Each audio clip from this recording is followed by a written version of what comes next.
Welcome to This Explainer. Today we're diving into a really fascinating concept from Thomas Alathia's 12 Steps to a Good Life. We're going to unpack exactly why those super trendy, completely over-the-top positive affirmations you see everywhere online might actually be doing your mental health more harm than good. Okay, let's kick things off by validating a little secret that I think a lot of us share. Have you ever stood in front of your mirror, looked yourself in the eye, and repeated something like, "Everyone loves me," or "I am perfectly at peace," while in reality, your life feels like an absolute mess? And instead of feeling empowered, you just walk away feeling like a total fraud? Well, you are definitely not alone, and there's a very real psychological reason why this happens. The author of our source text knows this struggle intimately. He literally spent 50 years trying to fix himself. For decades, he battled some pretty heavy depression and anxiety, and he leaned hard into the self-help industry, trying to just force-feed his mind positivity. But you know what he ultimately realized? Treating very real, painful symptoms with fake positivity just wasn't working. It was kind of like slapping a fresh coat of paint onto a crumbling wall. Now, check out this staggering number. During some of his early counseling, the author took a self-deception test and actually scored an 85%. At first, he's like, hey, great, that's a solid B, right? But his counselor quickly had to burst that bubble. It actually meant his brain was actively lying to him 85% of the time. Think about that. When our minds are already spinning so many cognitive distortions, we absolutely cannot afford to feed them even more lies disguised as positive affirmations. So here is the absolute crux of the issue. If you repeat something that deep down you feel is false, your mind is going to violently reject it. The book gives a really strict warning here. Using these popular positive affirmations improperly will absolutely backfire and make you feel so much worse. If you're feeding your brain a statement it fundamentally knows is a lie, boom, immediate internal resistance. You end up creating this painful, glaring mismatch between your perception and reality, and that just makes your anxiety skyrocket. A lot of this disconnect actually stems from what psychologists call magical thinking. This is basically the belief that totally unrelated events are somehow causally connected just through your thoughts or desires. It's kind of humorous, but it's also a really dangerous cultural obsession right now. We constantly hear that we can manifest wealth, success, or love just by wishing for it and visualizing it hard enough, completely bypassing, the actual laws of cause and effect in the real world. And here is where magical thinking gets truly dangerous. When it inevitably fails, because let's face it, it often does, who do you blame? Yourself. When the millions of dollars or that perfect soulmate doesn't just magically manifest out of thin air, you end up falsely believing, I guess I just didn't believe hard enough. And that leads straight down this devastating rabbit hole of guilt, shame, and utter disillusionment. But don't worry, because this brings us to the ultimate solution, the could be true affirmation rule. This is a total game changer.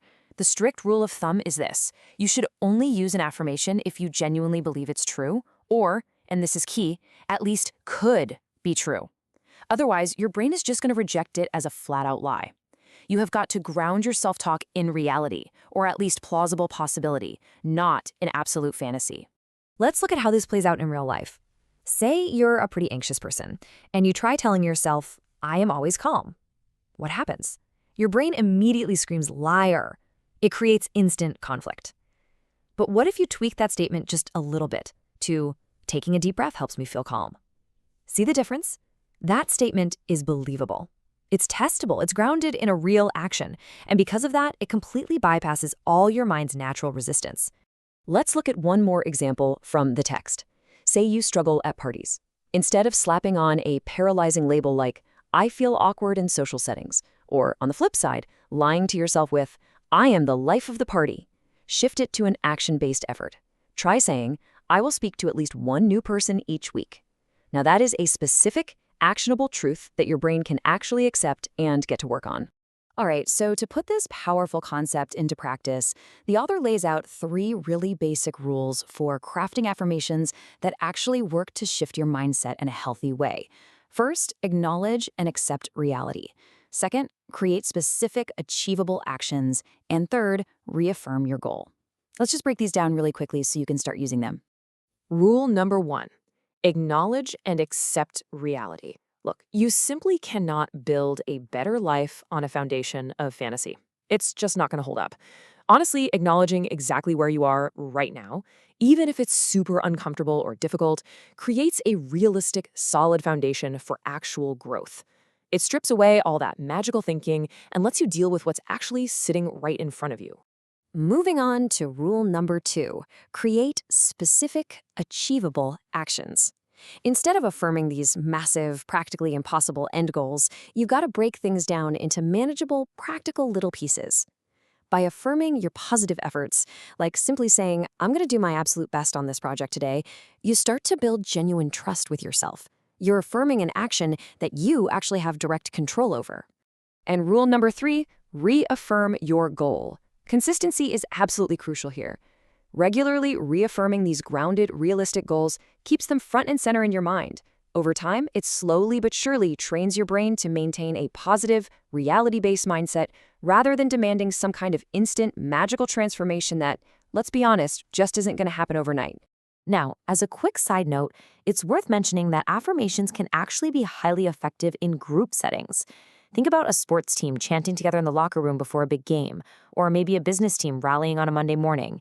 In those environments, affirmations create social influence, they uplift morale, and they help high performers stay laser-focused. The shared dynamic, the energy in the room, the physical preparation, it all makes those positive statements believable to the entire group. Affirmations can also be incredibly powerful when they reflect your deeply held core values. For instance, asserting a broad belief like, the universe is a friendly place. But you gotta remember the golden rule here. Statements like these only work if your actual lived experience makes the statement feel true to you. They need to reinforce your evolving positive beliefs, not totally contradict the reality you're living in every day.